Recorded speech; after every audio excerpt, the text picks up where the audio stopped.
नाज़रीन अस्सलाम वालेकुम। मैं एडवोकेट खुशहाल ख़ान और आप देख रहे हैं मेरा यूट्यूब और फेसबुक चैनल लाइव विद खुशहाल ख़ान। नाज़रीन आज एक ही टॉपिक है, उसी पे डिस्कशन करनी है और वो ये है चीफ इलेक्शन कमिश्नर ने इलेक्शन क्यों डिले किया, 8 अक्टूबर तारीख क्यों मुकर्रर की। क्या इलेक्शन कमीशन ने अपने तौर पर ये किया या इसके पीछे कोई और हाथ है?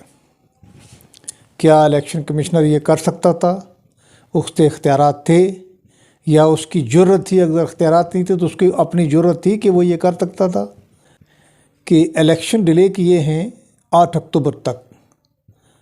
तो क्या 8 अक्टूबर तक ऐसा क्या हो जाएगा कि ये इलेक्शन के लिए हालात साजगार हो जाएंगे? मुझसे पूछा गया कि क्या जी IMF से मायदा हो जाएगा आपका?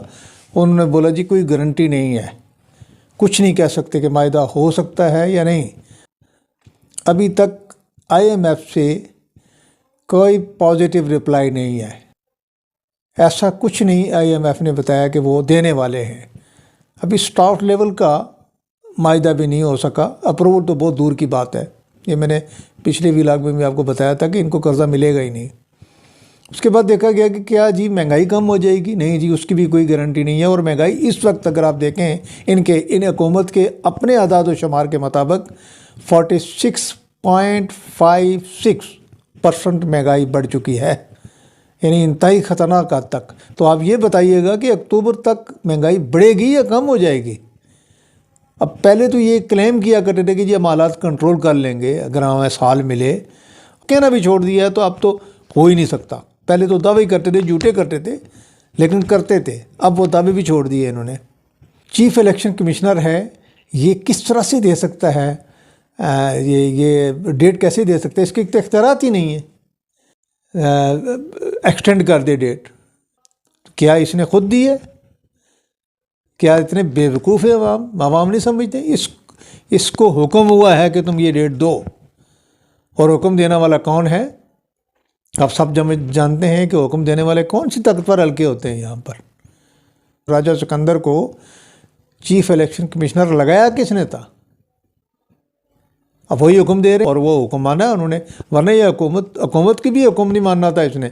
उसको पता है कि हुकूमत का मैंने हुक्म माना तो जवाब तो मुझसे तलब होगा। पनिशमेंट ये बिहाइंड द सीन ये कार्रवाइयाँ कर रही है और ये समझ रही है कि लोगों को पता नहीं है। ये यानी अब भी ये इतने नॉनसेंस लोग हैं कि इनकी समझ नहीं आ रही है। इन्होंने जब से ये काम किया, जनरल बाजवा ने किया इससे, तो वो इतना इनकम्पिटेंट आदमी निकला है, इतना इनकम्पिटेंट कि उसको अंदाज़ा ही नहीं हुआ। उसने फोरकास्ट जो उसने कैलकुलेट किया है वो इतना मिस कैलकुलेट किया है कि उसकी एफिशिएंसी यहीं से ज़ाहिर हो जाती है। ये कितने एफिशिएंट हैं, ये कितने काबिल लोग हैं, ये कितनी अच्छी फोरकास्ट कर सकते हैं, ये कितने अच्छे एडमिनिस्ट्रेटर लोग हैं।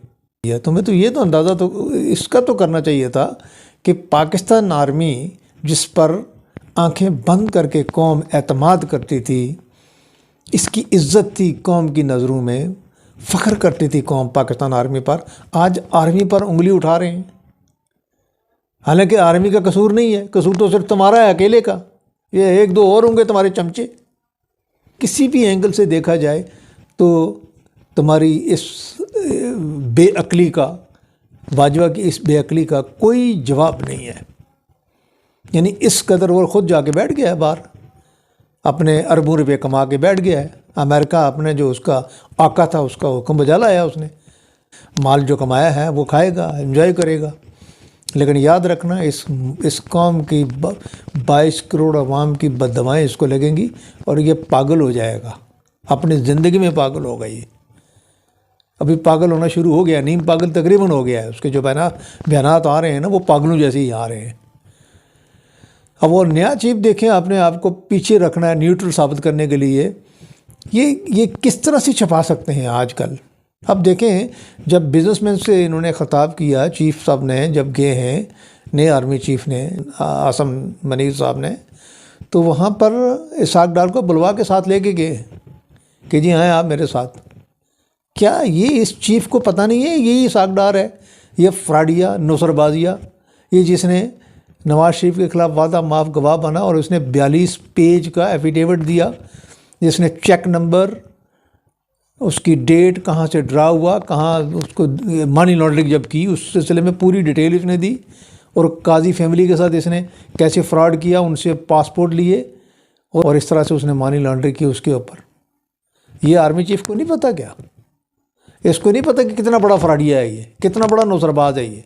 इसको नहीं पता इसने आते हुए क्या क्लेम किया? इसने आके बेड़ा गर्क कर दिया।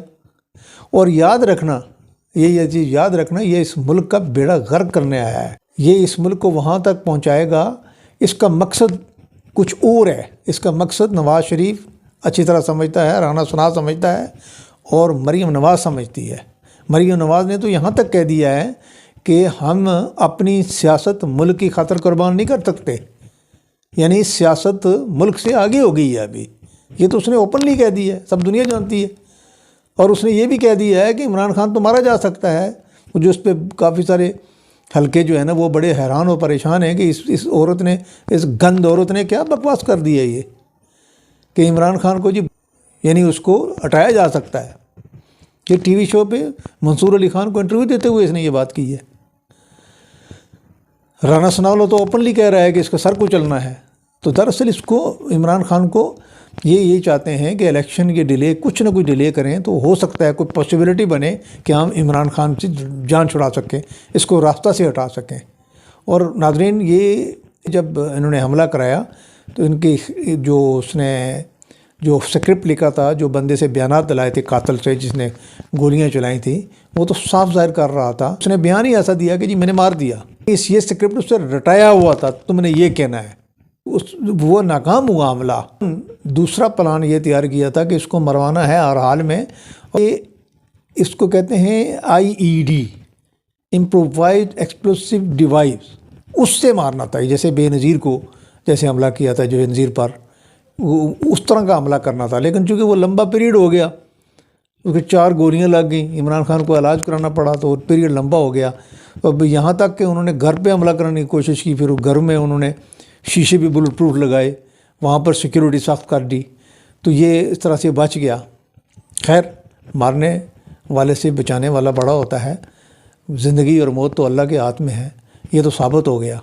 लेकिन इनकी कोशिश ये है कि किसी न किसी तरीके से, जैसे इन्होंने जुडिशरी कम्प्लेक्स में किया, वहाँ भी इन्होंने क्रॉस फायरिंग करनी थी, उसको गोली मारनी थी और ये कह देना था कि क्रॉस फायरिंग में मारा गया, क्योंकि उसके अंदर इन्होंने अपने बंदे छोड़े हुए थे जो वहाँ से फायर करते, यहाँ से पुलिस पर 2-4 पुलिस वालों को मारते और इधर से पुलिस फायरिंग करती, और उसमें क्रॉस फायरिंग में इमरान खान पर इन्होंने हमला कर देना था।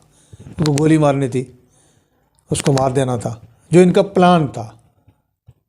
लेकिन इनकी प्लानिंग ये थी, इलेक्शन को 8 अक्टूबर तक ले जाएं, ये भी बैकफायर कर गया है, काउंटर प्रोडक्टिव है इनके लिए।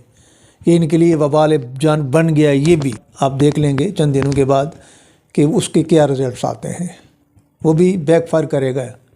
वो इनके लिए ये भी एक नई मुसीबत लाएगा। ये सीधा कदम उठाते हैं तो उल्टा पड़ता है।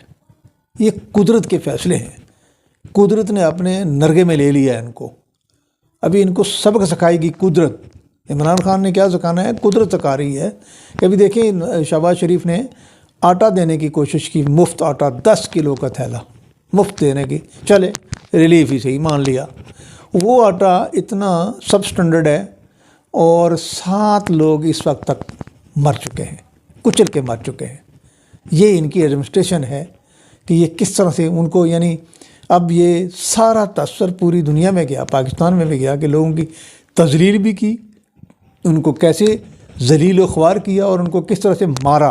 और पुलिस वाले मार रहे हैं, उनकी वीडियो सोशल मीडिया पर वायरल है कि औरतों को, ख़वातीन को जो बुर्कों में है, उनको मार रहे हैं अपने हाथों से, उनको लातों से, घूंसों से मार रहे हैं, उन औरतों को, बेचारियों को।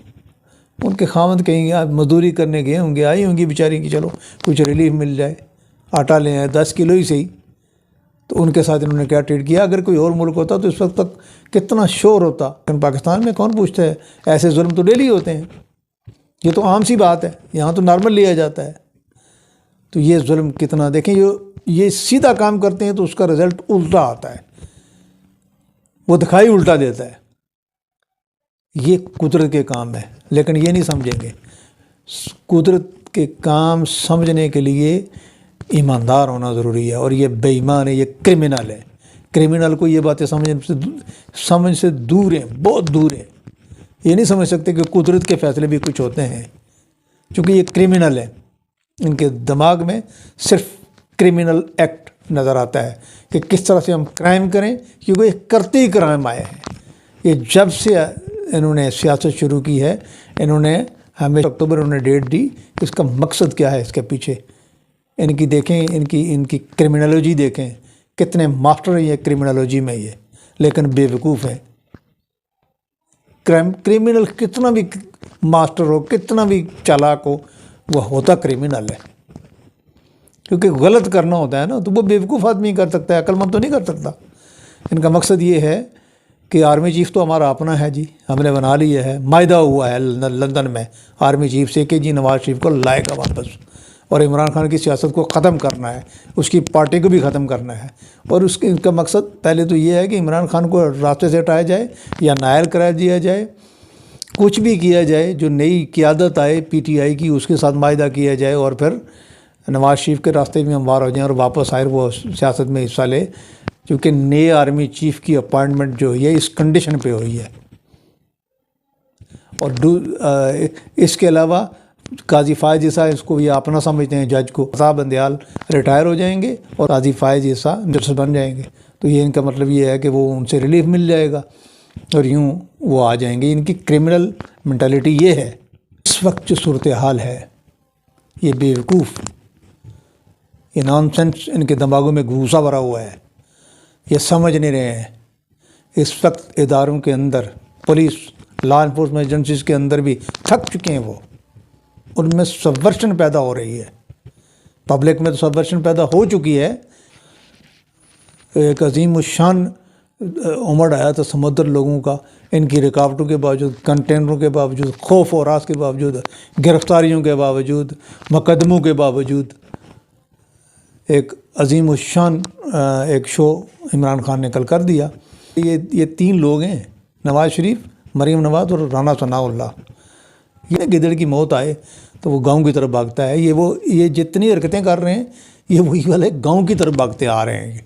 और ये याद रखें, इनको इस मुल्क की ये धरती नसीब नहीं होगी इन बेगैरतों को, इन बेशर्मों को, इन कम ज़र्फ़ों को, इन ज़मीर फरोशों को। ये ज़मीन तंग हो जाएगी इनके लिए, और इंशाल्लाह ऐसा ही होगा। आज के लिए इतना ही है।